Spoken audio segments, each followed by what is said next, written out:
One evening, after thinking it over for some time, Harold decided to go for a walk in the moonlight. There wasn't any moon. And Harold needed a moon for a walk in the moonlight. And he needed something to walk on. He made a long, straight path, so he wouldn't get lost. And he set off on his walk, taking his big purple crayon with him. But he didn't seem to be getting anywhere on the long, straight path. So he left the path for a shortcut across a field. And the moon went with him.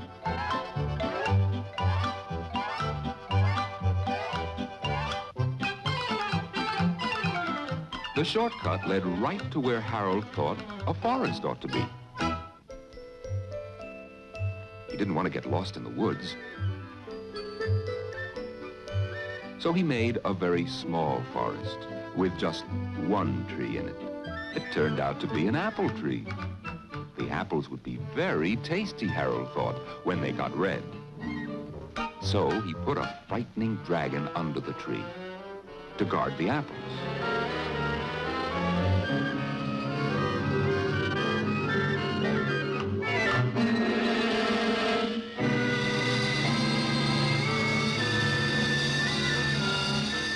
His hand holding the purple crayon shook. Suddenly he realized what was happening. But by then Harold was over his head in an ocean. He came up thinking fast.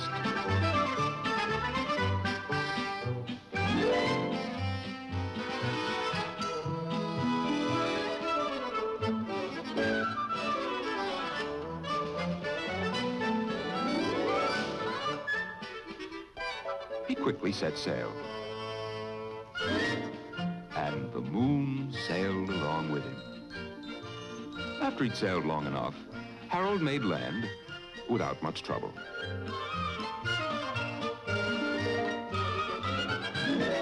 He stepped ashore on the beach, wondering where he was. The sandy beach reminded Harold of picnics, and the thought of picnics made him hungry.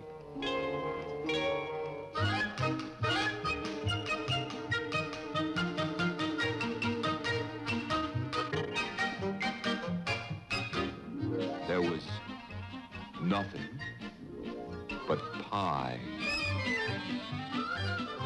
But there were all 9 kinds of pie that Harold liked best.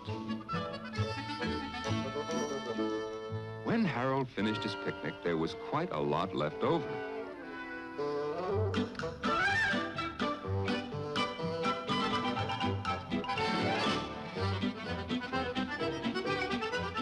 So Harold left a very hungry moose and a deserving porcupine to finish it up.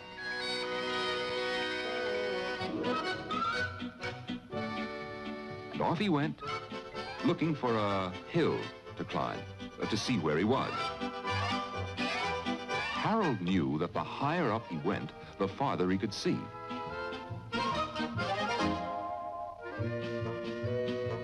If he went high enough, he thought, he could see the window of his bedroom. He was tired, and he felt he ought to be getting to bed.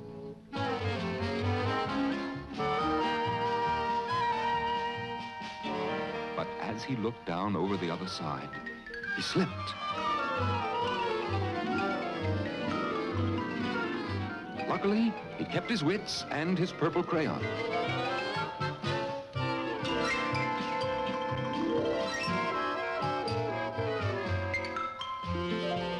He had a fine view from the balloon, but he couldn't see his window.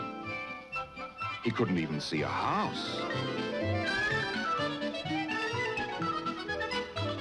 So he made a house with windows.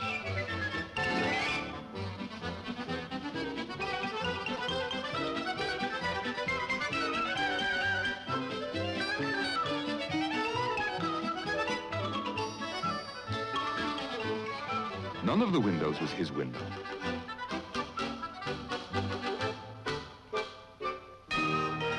He made some more windows. He made lots of buildings full of windows. He made a whole city full of windows. but none of the windows was his window. He couldn't think where it might be. He decided to ask a policeman.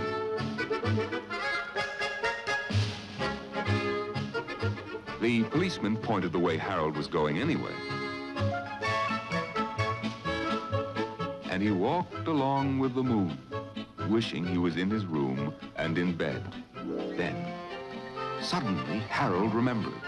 He remembered where his bedroom window was when there was a moon.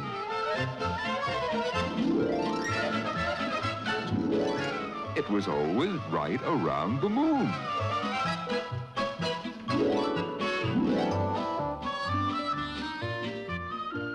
And then Harold made his bed, got in it, and he drew up the covers. And Harold dropped off to sleep.